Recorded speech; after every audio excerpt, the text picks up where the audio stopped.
What is the meaning of the word belching? As a noun, the forceful expulsion of something from inside.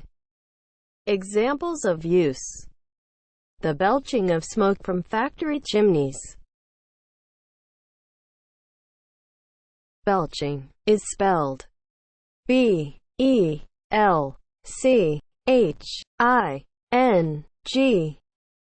Belching